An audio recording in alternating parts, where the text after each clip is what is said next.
apresento em espanhol ou em português? O que é melhor? Como você preferir. Porque o que te deixar mais segura para falar, porque é pouco tempo, né, Daniele? O que você sentir mais segura. Buenas tardes. Buenas tardes.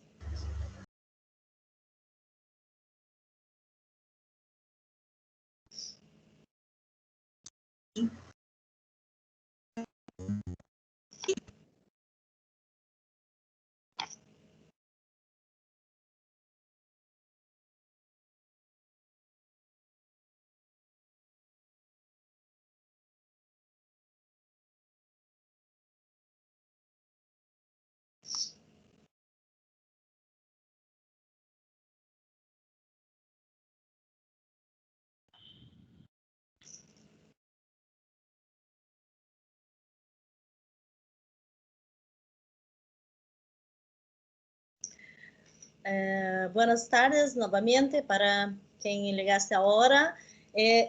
Estamos en la hora. No me veo acá, Nicolás, pero la organización ha pedido que empezamos en la hora. ¿Sí? Entonces, voy a presentar la primera proponente. Entonces, haremos todas las presentaciones y cada uno tendrá 5 minutos. Y después, entonces, haremos las preguntas, ¿sí? Y si tenemos muchas preguntas, haremos un bloque y después otro, ¿sí? Entonces, presento a Daniele dos Santos Barbosa com o trabalho Fronteiras da Utopia, de Distopia e Processo Civilizador. É uma candidata doutora em Instituto de Estudos de Linguagem da Universidade Estatal de Campinas, Unicamp, Brasil. Agora, Daniele, por favor. Muchas gracias. Me gustaría entonces hablar un poco solamente como una presentación de mi trabajo sobre la noción de utopía literaria desarrollada por Norbert Elias en cómo pueden las utopías científicas y literarias influir en el futuro, que ofrece elementos que permiten acercar este movimiento al imaginario y la idea de figuración propuesta por el sociólogo en sus teorías. Mi trabajo habla sobre la utopía y la distopía. La utopía expresada literariamente coincide con este momento en el que imaginario, abandonando la realidad sensible, ideológica o socialmente determinada, se cuestiona como lenguaje del mundo y abre el camino para el advenimiento de lo nuevo y lo desconocido. Esta entonces es es un breve resumen del trabajo. Muchas gracias por tenerme aquí y muchas gracias por este momento y desde ya doy las bienvenidas a los demás compañeros. Sí, gracias, Daniele. Se fue muy rápida. Sí, gracias. Muchas gracias. Sí, está correcta porque es mejor hacer menos do que ultrapassar. Gracias. Sí, ahora llamo el trabajo la rabeta 20 idiomas a través del Siena, una síntesis elisiana del imaginario amazónico contiendo a la obra La Jangada de Julio Verne. Es hecho por Micael Moisés Pires Lindoso. Es profesor de Historia del Instituto Federal de la Educación, Ciencia y Tecnología del Amazonas, IFAM, Brasil. Por favor. Ok. Boa tarde a todos os presentes. Vou fazer a leitura de um resumo que eu fiz sobre o trabalho e, posteriormente, nós podemos discutir e eu irei apresentar algumas imagens que considero ser importantes para compreender a temática do trabalho. Tá? Então, vou fazer a leitura rapidinho. Publicada em 1881, A Jangada retrata a Amazônia brasileira no ano de 1852. A figuração amazônica descrita na obra é recriada tendo como base os relatos de viajantes que percorreram a região e que foram lidos, interpretados e, nesse processo, distorcidos por Werner, como o relato do pintor francês Auguste François Biard e do naturalista inglês Henry Walter Bates, entre outras narrativas. A literatura ficcional elaborada pelo autor em destaque torna-se relevante como fonte de estudo quando se compreende que a ficção, o imaginário e a fantasia são construídos com base nos parâmetros simbólicos do que é considerado fantasioso, porém estabelecido pelo processo civilizador vigente, ou seja, ao processo civilizador abarcado tende a elencar diretrizes para que o que consideramos racional. A Amazônia narrada pelo autor não é a da floresta dominada por guerreiras lendárias de seios amputados, nem a região que esconde uma cidade dourada ou uma floresta habitada por seres com boca nos estômagos, como descritos pelos viajantes do século XVI ao XVIII. Fato que demonstra uma superação das explicações mitológicas e religiosas para o novo, em favor da curiosidade científica que permeia o momento do autor.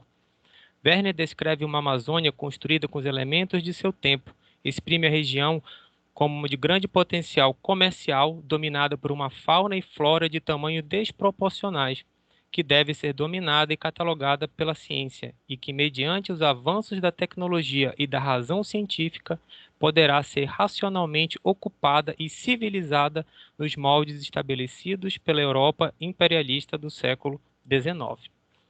A proposta do presente artigo foi de demonstrar que o imaginário não é fruto de um processo natural, mas construído com objetos socialmente aceitos e sendo norteados pelo grau de congruência com a realidade que as sociedades humanas se encontram, bem como pelas tensões entre estabelecidos e outsiders, localizados em um determinado processo civilizador vigente em certo lapso temporal histórico. No caso do século XIX, os parâmetros que conduziram o processo civilizador edificaram o imaginário onde o mundo natural seria subjugado pela ciência pelo homem ocidental nativo das potências imperialistas da época, onde este homem carregaria esse fardo de demonstrar e impor ao globo as vicissitudes do progresso material.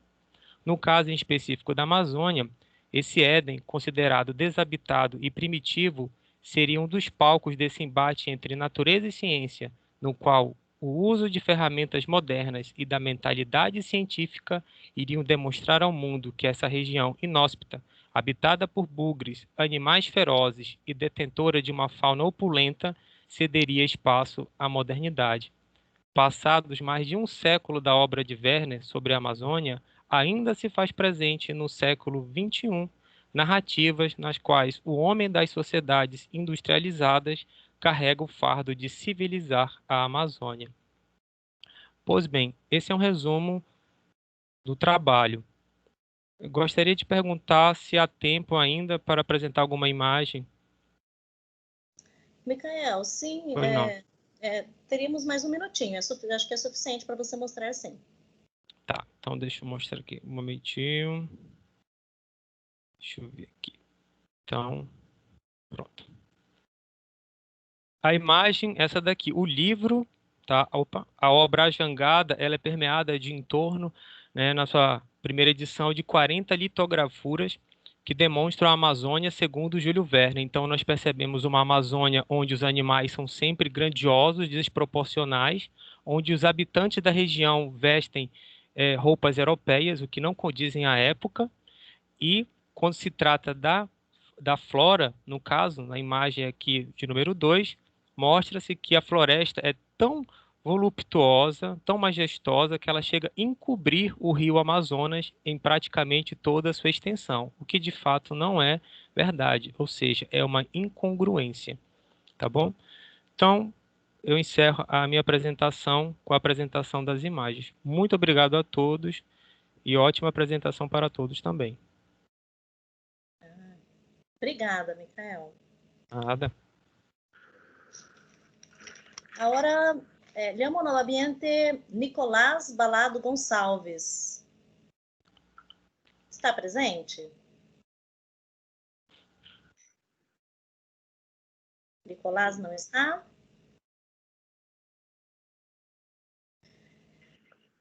Entonces seguimos con los estudiantes de Sociología de la Universidad Nacional de Colombia. Paula Alejandra Silva Camargo, Miguel Ángel Quintero López, Germán Pachón Venegas. Perdóneme si no he pronunciado correctamente. El trabajo es Elías no tiene quien le escriba. Por favor. Bueno, no, primero, muy buenas tardes para todas y todos. Muchas gracias por la introducción. Los apellidos quedaron, están muy bien, no hubo ningún error. Me presento, mi nombre es Germán Pachón Venegas, soy uno de los coautores del trabajo de Elías no tiene quien le escriba.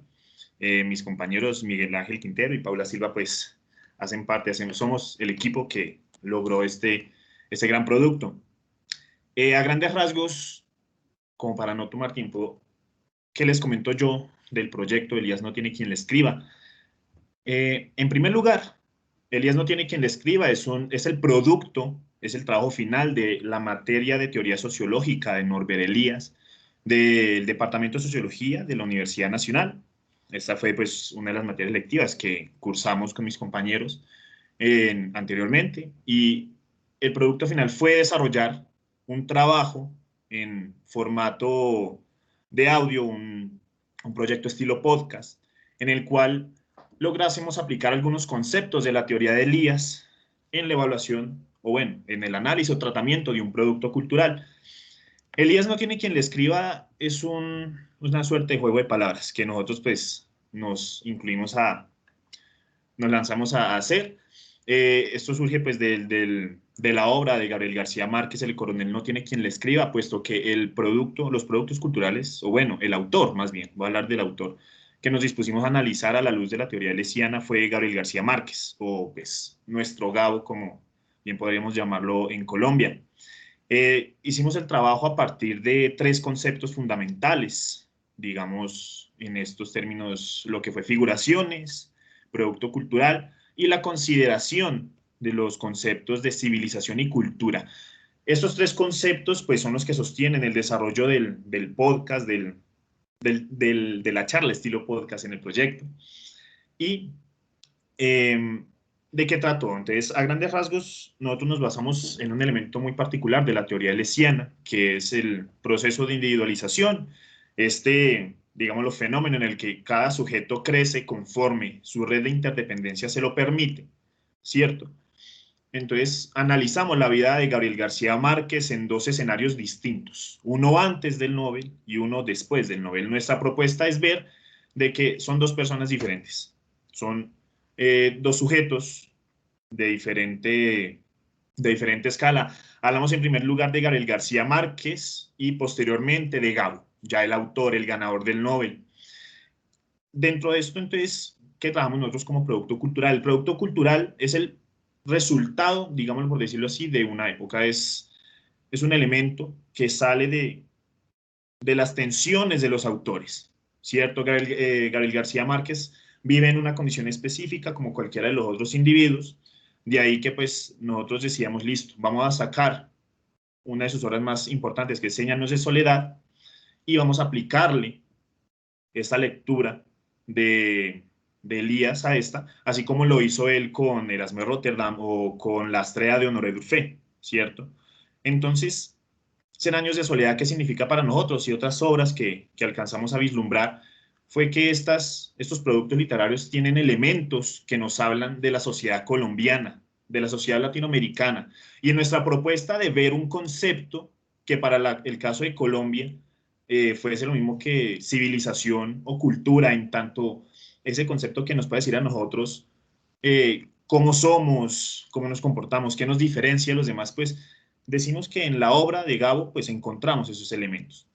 Finalmente pues nuestro proyecto no llega a una conclusión determinante, no es como que listo, a partir del trabajo, del análisis de su obra, de los tratamientos conceptuales de Elías, digamos, civilización y cultura en equivalencia a Colombia es tal cosa. No, nosotros decimos, vea, miremos el realismo mágico en términos de agregarle música a la realidad, o en palabras de una entrevistadora que trabajó un tiempo con Gabo, y decía que el realismo mágico, en tanto ese espacio en el que lo absurdo ocurre todos los días, el absurdo es lo cotidiano y acontece con la misma fuerza, pues apliquemos el realismo mágico para la condición colombiana. Entonces, el proyecto cierra, de hecho, con una pregunta. En el video bien lo pudieron ver, de cuál es la razón de nuestra soledad, ¿cierto? Entonces, nosotros decimos, en el realismo mágico, nosotros vemos esos elementos de nuestra peculiaridad como nación, como colombianos y como colombianas, y a grandes rasgos eso fue, pues, el proyecto.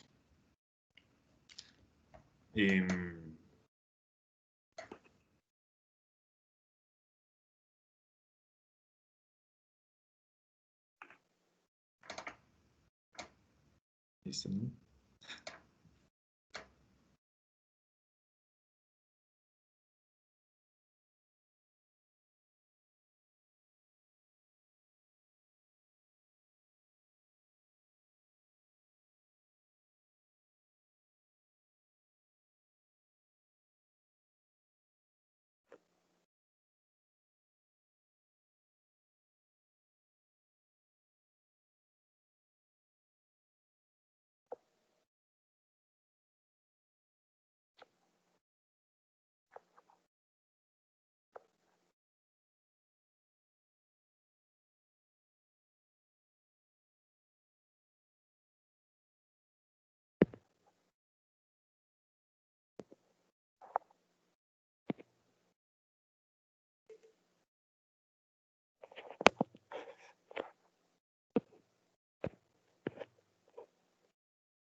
Hola.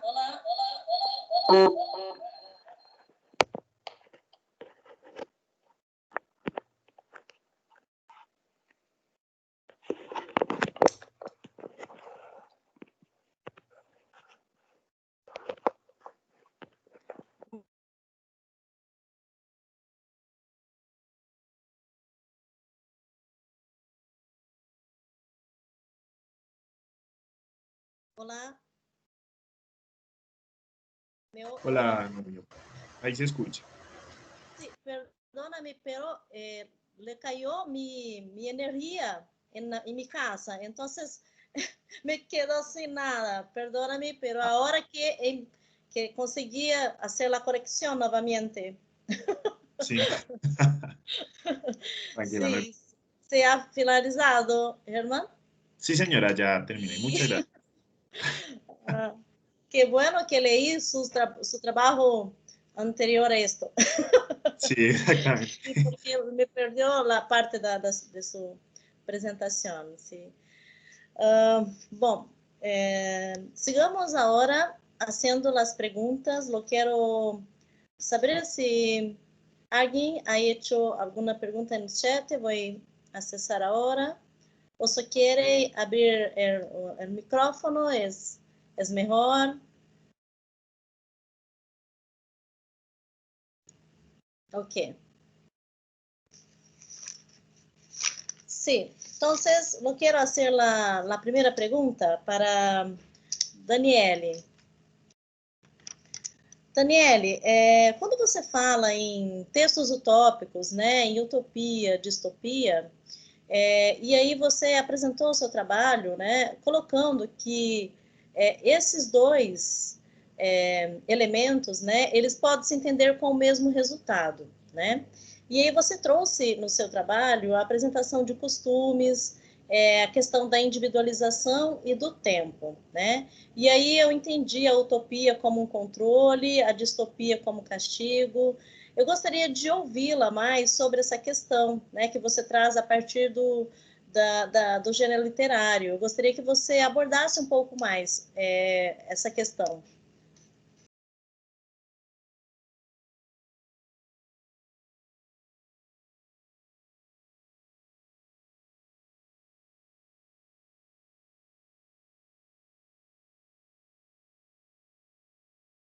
Daniele?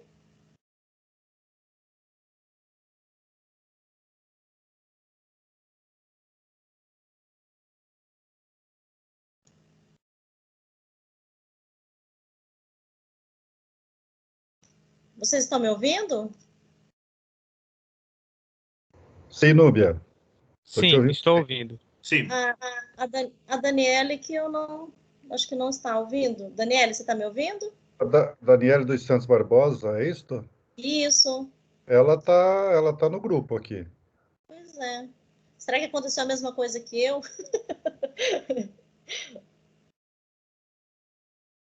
Daniele, está nos ouvindo? Ela caiu. Acho que pode ter sido mesmo. Ela caiu, sim. Ah, Ela não tá mais aqui na relação do pessoal. ok. Então, aconteceu a mesma coisa que eu, gente. Bom, Micael, gostaria de ouvir um pouco mais quando você trouxe essa questão, né, desse imaginário, né? Você trouxe a fantasia, né? Essa literatura fantástica, e você traz esses seres imaginários apresentados na obra. E aí eu fiquei pensando como que essa obra ficcional, A Jangada, né? Ela nos traz elementos para a gente compreender como que o imaginário europeu se coloca como o salvador da pátria ou aquela idealização de civilização dos povos originários, né? Principalmente dos povos originários da Amazônia. E como isso está recorrente em nossos dias atuais, né? Como que a gente tem percebido essas ações, né? Eu gostaria que você comentasse um pouco mais como que você chegou a essa análise, né? A respeito desse comportamento civilizatório. E quando você traz ali na sua fala, você trouxe um ethos e um modelo civilizador, né, desse período analisado. Eu gostaria que você falasse um pouquinho mais.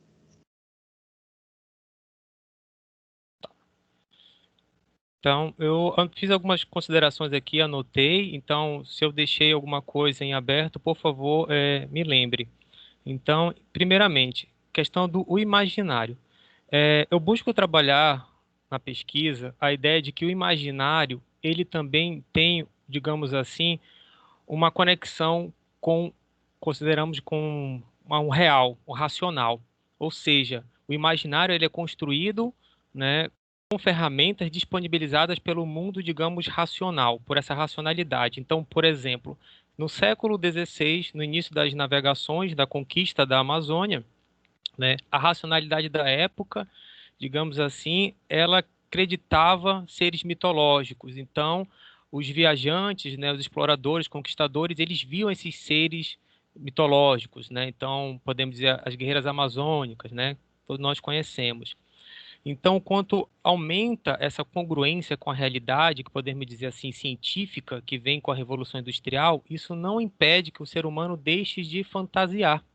Apenas ele vai imaginar de outra forma, baseado com as ferramentas agora dessa, digamos assim, dessa nova racionalidade científica. Então, por exemplo, como coloquei na imagem, você já imagina o caimã, que ele coloca o nome, né, que é o jacaré, de uma forma desproporcional. Então, existe o jacaré na Amazônia, mas do tamanho que é colocado na obra já se torna desproporcional. Então, a fantasia que o Werner coloca na obra, ela tem, digamos, uma base racional. E essa base racional dele está no relato dos viajantes, mais especificamente dos naturalistas do século XIX. Por exemplo, a expedição de Martin Spitz, de Louis Agassiz e do François Auguste Biard, que o Biard ele nem era, digamos, podemos dizer assim, um naturalista, sim um jornalista. E também do Bates, né, e do Walter, né, Walter Bates, desculpa, que são naturalistas. Então, o próprio Werner, ele leu essas obras, interpreta, acrescenta, obviamente, né, a visão dele para atender um público. Temos que entender que o Werner ele já publica para um mercado editorial, ele vive disso, ele é um escritor profissional, então ele acaba aumentando, digamos assim, a proporção da Amazônia justamente, né, para vender suas obras. Então ele também enriquece dessa forma. Agora, em questão da dominação, do fardo do homem branco, podemos entender que é algo muito recorrente no século XIX, a ideia de que o progresso científico vai conseguir dominar a natureza. E é, digamos assim, muito recorrente até na própria obra do Werner, né, que ele coloca que os nativos da Amazônia estão fadados à extinção, porque eles não conseguem se adaptar a novos tempos. Então ele faz até um comparativo. Os nativos da Amazônia estão fadados à extinção, assim como os argelinos também estão fadados à extinção, que a civilização francesa iria subjugar essas nações, né? No caso, a Argélia, né? Ele faz comparação com os nativos da Amazônia. O que acontece até então, que acho que é a proposta central do trabalho, é trazer à tona que essa discussão de civilizar a Amazônia, ela não nasce agora, não é algo recente. Então, podemos dizer que já vem de um médio e longo processo. Então, desde que chega o homem branco, começa essa ideia de civilizar. A diferença é que no início é uma civilização baseada na fé, na conversão, e agora no mundo industrial vem um processo civilizador, tecnicista, científico, digamos, racional, né, de dominar a natureza e ocupar, diga-se de passagem, esse vazio demográfico, que até hoje as pessoas têm essa ideia de que na Amazônia existe um vazio e que não há pessoas ocupando a região.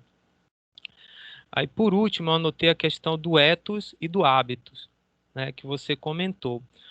Acontece que, no longo do texto, eu faço essa relação entre ethos e hábitos, relação à questão do ethos e hábitos da sociedade cortesã, que ela não via na literatura algo, digamos, engrandecedor, até porque o Elias comenta na sua obra Sociedade de Corte que muitos nobres eles eram iletrados, né? Muitos não conseguiam ler, não sabiam ler nem escrever. E esse ethos, né, e esse hábitos já da sociedade burguesa, ele já vê na literatura, no ato de ler, algo que engrandece o ser humano. Então, o que acontece? A leitura, a literatura, no caso, ela ganha destaque como uma forma de civilizar. Então, digamos assim, o hábito de ler no mundo cortesão não era visto, não era enaltecido, mas na sociedade burguesa, ler se torna um hábito que reflete os novos tempos.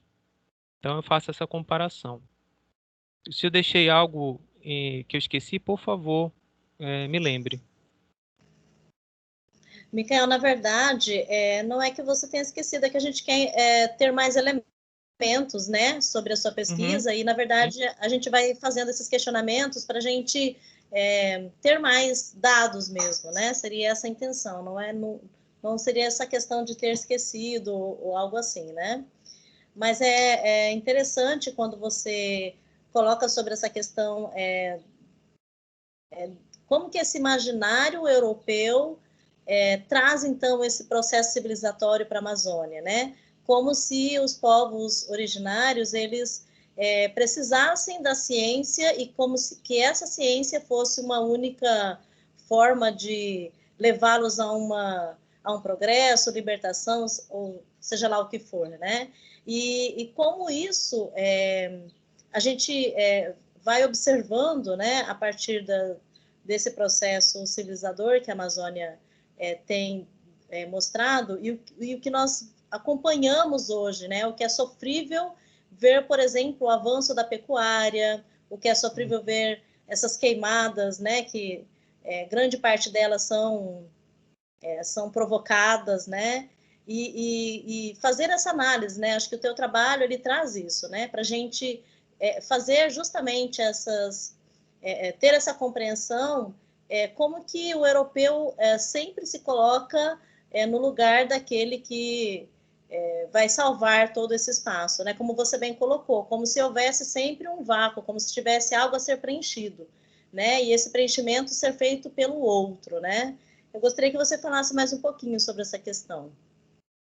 Então, pronto, é um tema bem interessante mesmo, porque nós temos que entender o alcance da obra do Verne e quem eram os leitores da obra do próprio Júlio Verne. Então, nós acreditamos muito que esse discurso digamos assim, de civilizar a Amazônia vem por parte somente dos governos europeus.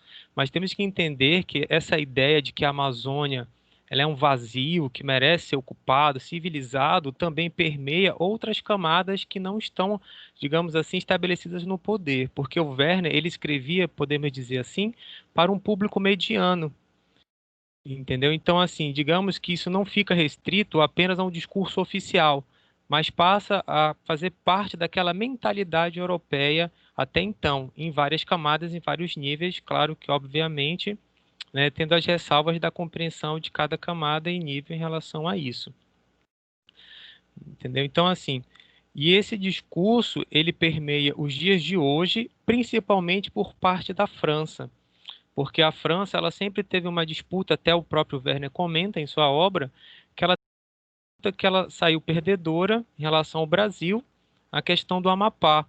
E até então, digamos que ficou na mentalidade, principalmente francesa, digamos, um ranço, uma espécie de frustração por não ter conseguido uma parte maior da Amazônia. E nós percebemos que, no prezado momento, as nações que mais se manifestam em prol da Amazônia continua sendo a França. Espero ter respondido a sua pergunta. Sim, obrigada, Micael. De Obrigada. nada. Agradeço. Ahí están listos. Entonces tú tenías, por ejemplo, 10 listos. Una empresa de empleos. Tiene 10 candidatos ahí, 10 vendedores.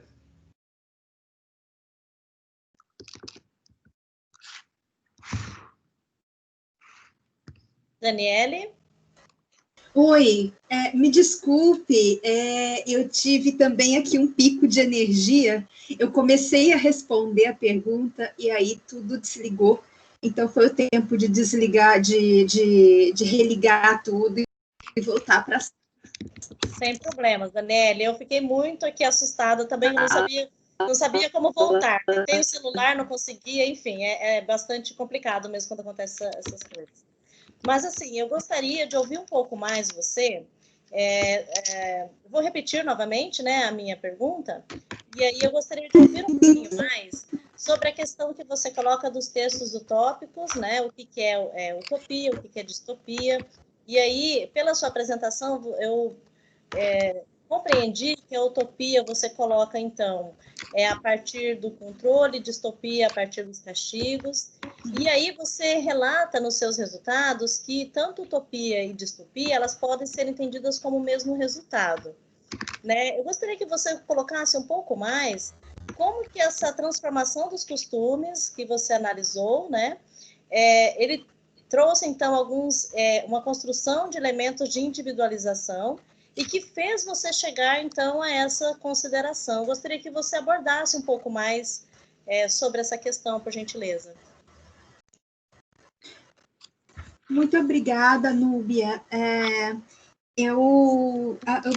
Esse tema, eu vou falar em português mais devagar, e eu creio que uma questão que é muito importante para que a gente comece a compreender a relação entre utopia e distopia é a sensibilidade em termos do que envolve esses textos. Pegando a utopia como o nosso primeiro ponto, a gente vai ter uma série de textos que surgem a partir de um ambiente, surge classicamente a partir do texto Utopia, do Thomas Moros. Esse texto traz alguns elementos que nos permitem pensar na análise daquilo que nós chamamos de espelhamento entre o mundo e aquilo que deveria ser o mundo.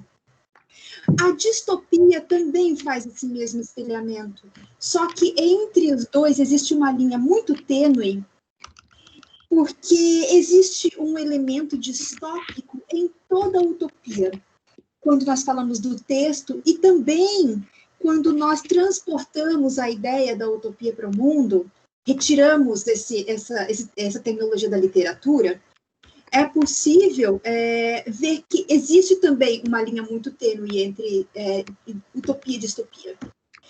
A utopia pode ser distópica se não há ali o compartilhamento de alguns pressupostos essenciais. Por exemplo, a utopia é uma expressão do pensamento político de um período e de um determinado lugar.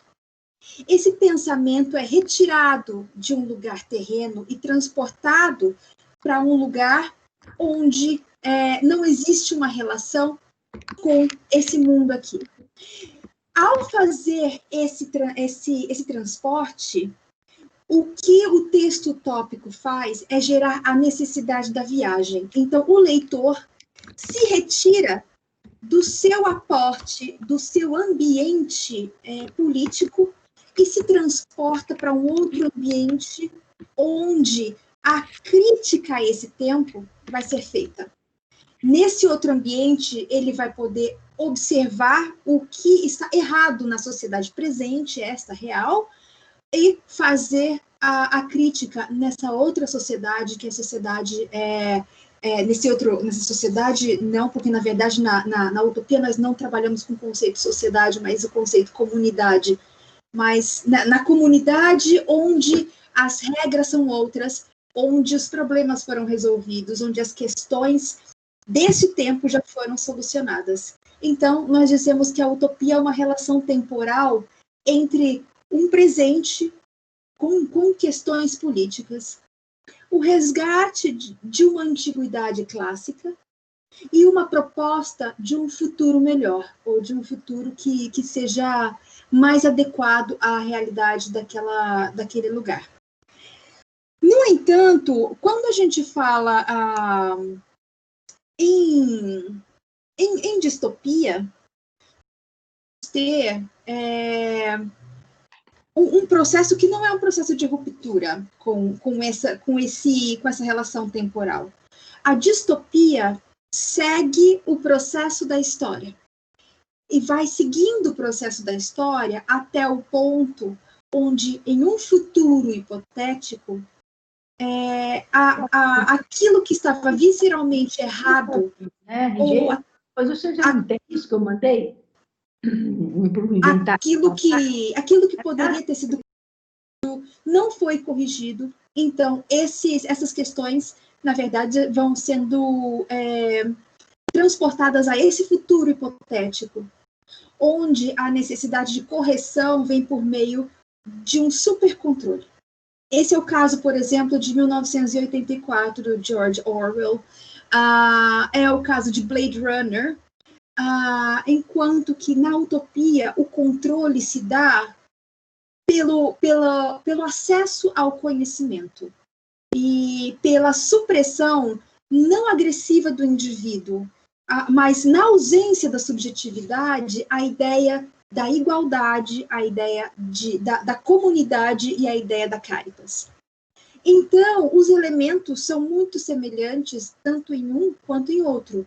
Porém, a diferença essencial entre eles é a forma como esses elementos se apresentam.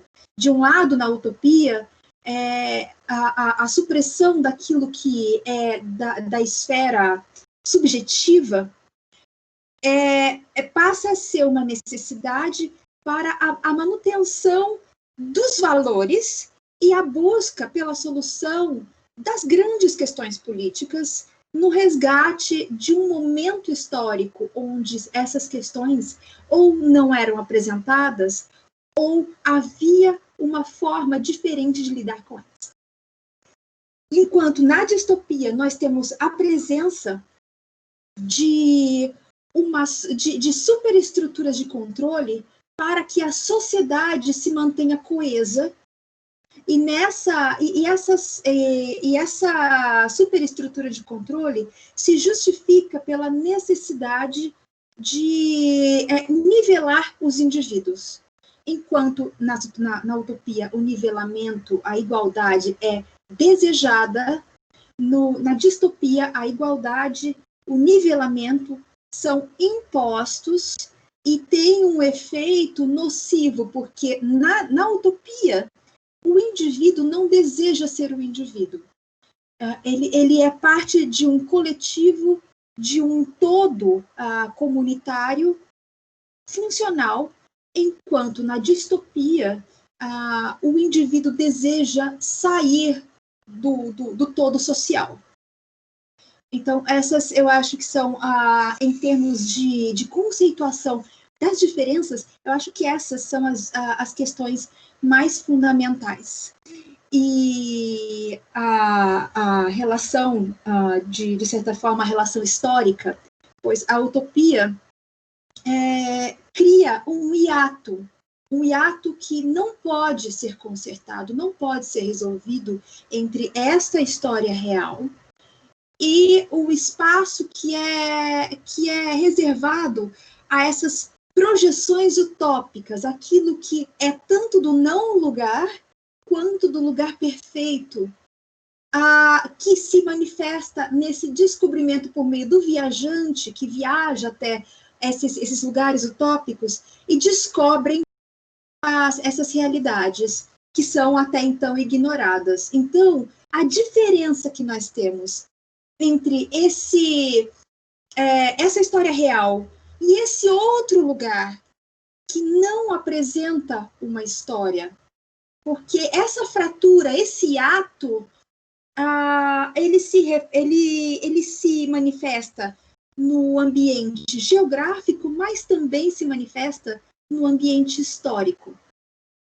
Por outro lado, a distopia continua, ela dá um segmento à história de forma expandida, e o que a distopia faz, na verdade, é formalizar uma tendência negativa que opera no presente, este nosso presente histórico, e que, se não interrompidas ou obstruídas ou solucionadas, podem, então, conduzir quase que inevitavelmente à criação de uma sociedade perversa, a uma distopia como na sua mais perfeita acepção do termo, e que é uma questão muito presente, tanto na literatura, quanto na forma como nós vivemos o nosso ambiente, como nós vivemos o nosso espaço geográfico, o nosso espaço social, o nosso espaço cultural. Eu creio que essas são questões que eu colocaria como as questões de extrema relevância em termos de utopia e distopia.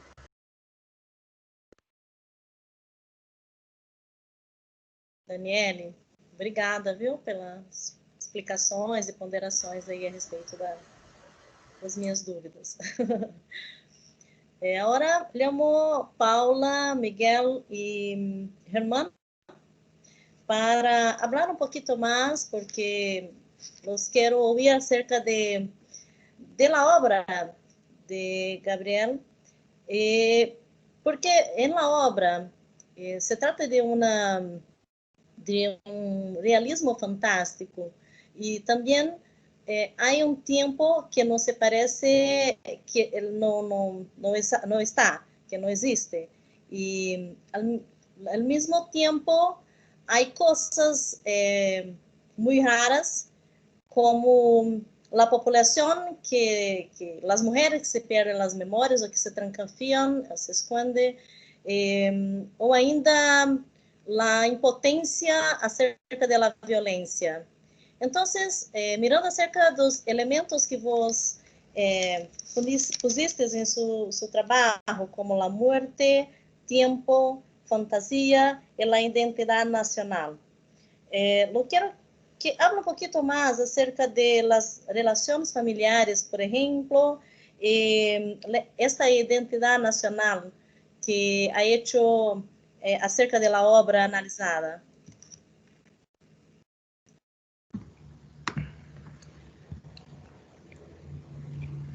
Perfecto. Perfecto. Bueno, efectivamente sí, nosotros encontramos estos elementos como el realismo fantástico y digamos, estas cosas raras que se encuentran en la obra de Gabriel García Márquez, como personas que levitan, gente que vuelve de la muerte o muertos que hablan incluso. Estos elementos para nosotros pues eran todo parte de un absurdo y de ese movimiento literario que se llama el realismo mágico, que no comenzó con Gabriel García Márquez ni terminó con él, sino que tuvo otros exponentes antes, después y por supuesto simultáneos. Digamos, en estos elementos, una de las cosas que nosotros pudimos entrever a partir de la obra de Norbert Elias es que esos elementos no son gratuitos ni son producto de la simple imaginación del autor, sino que son productos de unas figuraciones que él vive. Y él mismo, en una entrevista, le pregunta a una entrevistadora española que él cómo hace para imaginar tantas cosas, que de dónde tiene tanta imaginación. Y él dice, es que yo no tengo imaginación, es que no es sino salir a la calle en Colombia y ponerle música a esa realidad. Es eso lo que yo hago. Entonces, por ejemplo, uno de estos datos es que Gabriel García Márquez creció en la costa Caribe, donde había pues mucha migración de pueblos africanos, y estos pueblos muchas veces mantuvieron ciertas tradiciones mágicas, por ejemplo, ciertos ritos, ciertas creencias que se mantienen, digamos, hasta estos días. Y Gabriel García Márquez, que creció junto a sus abuelos, adquirió una buena parte de sus historias de estas fuentes. Entonces, muchas veces las historias que están llenas de magia, de inverosimilitudes, son historias que están tocadas por todo este tipo de figuraciones.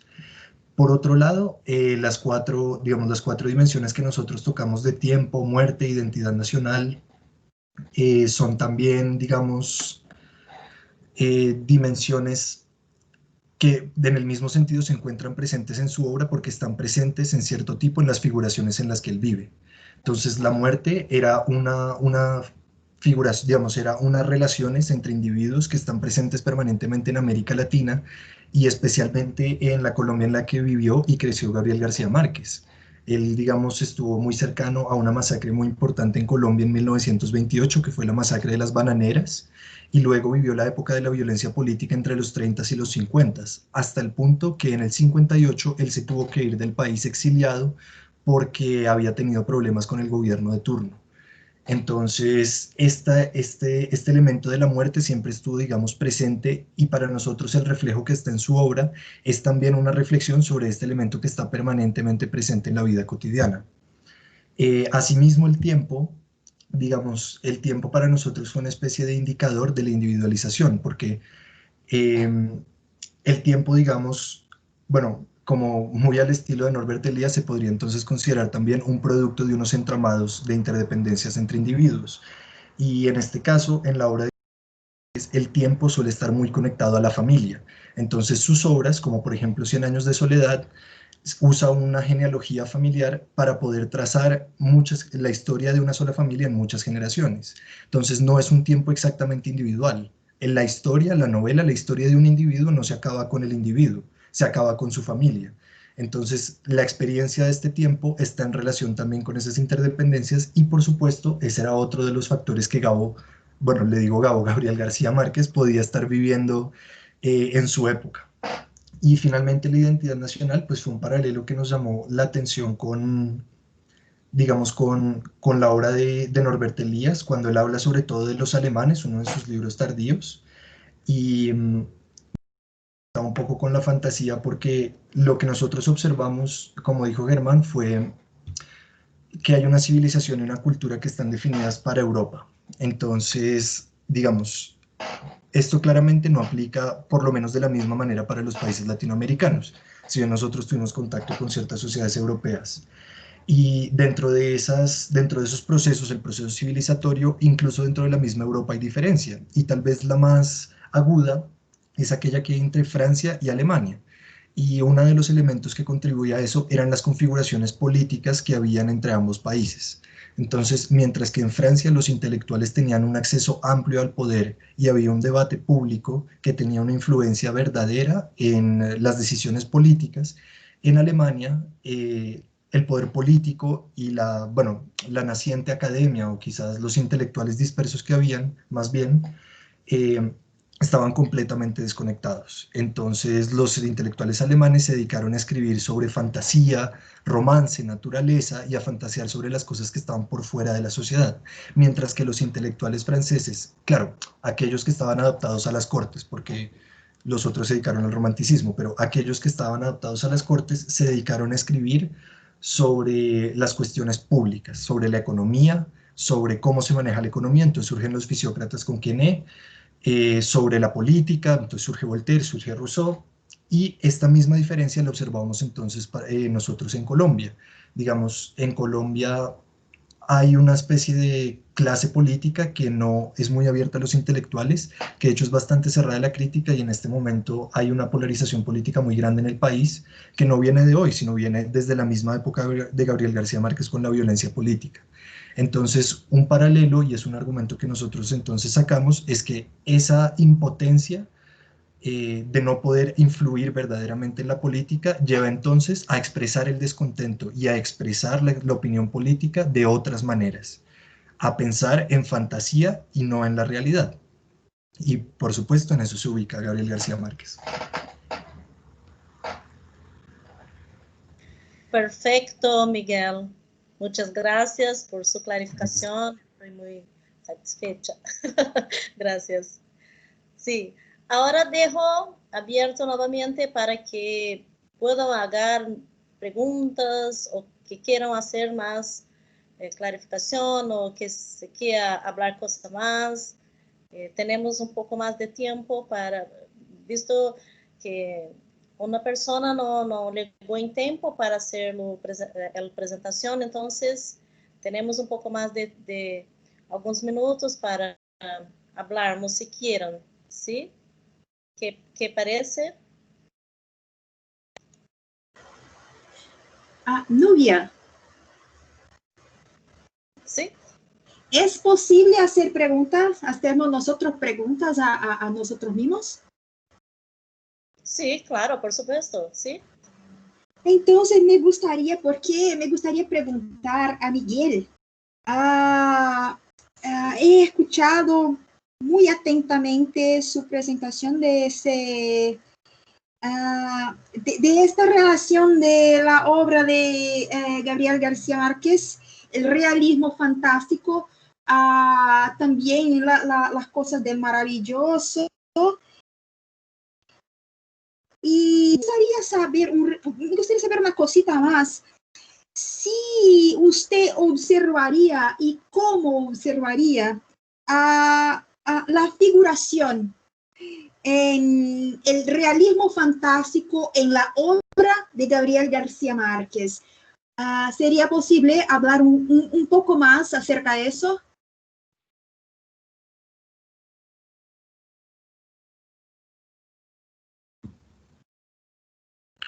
Vale, listo, claro que sí. No sé si antes de eso alguno de mis compañeros quiere añadir algo.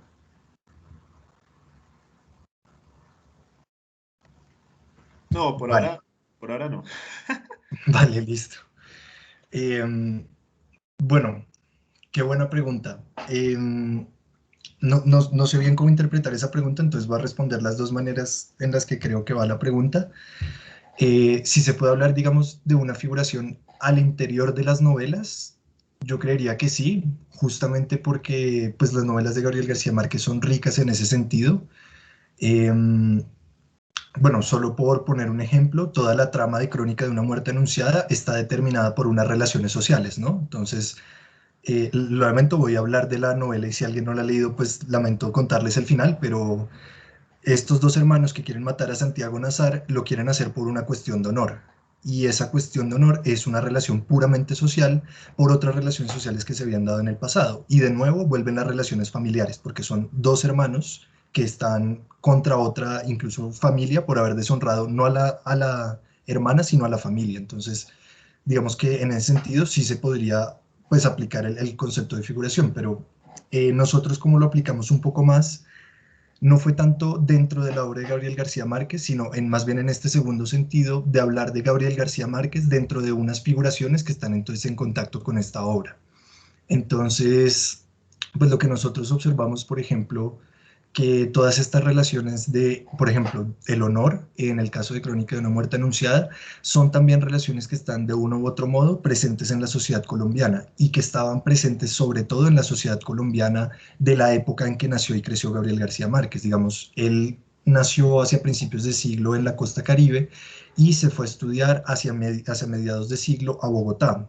Y bueno, en Bogotá particularmente era una sociedad muy rígida que contrastaba muchísimo con la sociedad en la que él creció y que tenía muy presente la cuestión de la familia, del honor y una especie de herencia familiar por prestigio donde el apellido importaba mucho. Entonces, las familias de las que uno venía y, bueno, sí, básicamente como esa proveniencia, sobre todo familiar, determinaba una gran parte del lugar en la sociedad y en ese sentido eso pues es una inspiración, por así decirlo, que toma Gabriel García Márquez y que por supuesto pues está en su obra. Entonces, digamos, pues estas figuraciones en tanto, bueno, nosotros tomamos la definición como más clásica de Norbert Elias, que sería la de relaciones o, bueno, las configuraciones de las relaciones de interdependencia entre individuos están entonces presentes en esta obra, se reflejan en la obra, pero la obra también quiere cambiarlas. La obra en cierto sentido también es el reflejo de la opinión personal del autor. Y justamente Gabriel García Márquez era un autor políticamente muy activo, políticamente comprometido, que también vino a intentar hacer un cambio con sus obras, a denunciar las cosas y que incluso en 1982 en su discurso del Nobel dice explícitamente que él quiere acabar con los 100 años de soledad de América Latina. Entonces su obra no era solo un reflejo transparente, sino era un reflejo, por así decirlo, coloreado con sus opiniones y con sus deseos políticos. Pero por supuesto siempre refiriéndose a unas figuraciones muy específicas de América Latina. No sé si esa es exactamente la respuesta que esperabas, Daniel, pero si no, bueno, quedo atento. Muchas gracias, Vale. Muchas gracias, Miguel. Muchas gracias. Qué bueno. Si quiere hacer la otra pregunta para los proponentes, está abierto. Bueno, yo quería hacer una pregunta también para Daniel, justamente. Claro. Daniel, bueno, en todo caso, perdón, yo no hablo portugués, no sé si me perdí de pronto algo en tu respuesta, entonces de pronto estoy dando aquí vueltas sobre algo que ya está hablado. Pero no me queda muy claro cuál es la diferencia entre la utopía y el movimiento romántico, por ejemplo, en las artes, bueno, específicamente en la literatura, porque, bueno, hablas un poco de la utopía que está por fuera de los límites de lo que Norbert Elias habla como romanticismo, entonces empieza desde Tomás Moro, y si uno habla de distopía, pues entonces puede incluso llegar entonces a los finales del siglo XX, con la naranja mecánica, por ejemplo. Pero entonces, bueno, por un lado es mucho más abierto en el tiempo, pero por otro, esta utopía, si comprendí bien, tiene una función de ligar a un conjunto social a través de este imaginario compartido o de un imaginario que no es deseable, pero que es compartido. Pero entonces el romanticismo, por ejemplo, hacía justamente lo contrario. Entonces el rey quería unificar a todos en la corte, en la sociedad cortesana, por ejemplo, y la utopía servía como una especie de fuga de escape para que los que no querían estar ahí, pero les tocaba, pudieran expresar sus opiniones. Entonces, más que unificadora, no sé si tendría una función como de una especie de carnaval, que es una fuga de escape, o de pronto una función disruptiva. Entonces, la pregunta sería, ¿cuál es esa diferencia entre la categoría que Norbert Elias establece de romanticismo y la que tú estás estableciendo acá de utopía o distopía?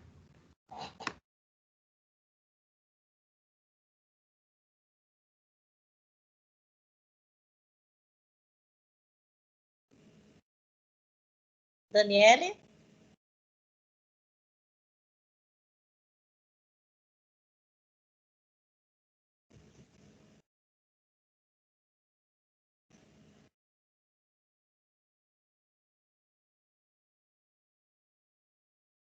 No creo que se puede ter caído nuevamente la conexión de la internet, puede ser. Sí. Ah, qué triste. Ah.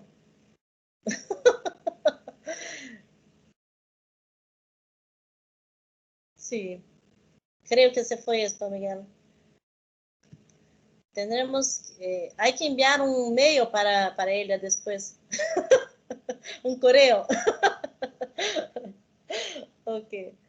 Entonces, si no hay más ninguna pregunta, cerramos por acá. Quiero entonces agradecer a todos que estuvieron oyendo y debatiendo y creciendo cosas más en todos estos trabajos, las pesquisas, investigaciones. Y muchas gracias y buenas noches, porque acá ya estamos siguiendo por la noche. Gracias por todos. Gracias igualmente. Hasta luego y buenas noches. Gracias a usted, Nubia. Muchas gracias. Gracias. Muchísimas gracias. Feliz tarde y feliz noche para todos y todas. Feliz noche. Sí.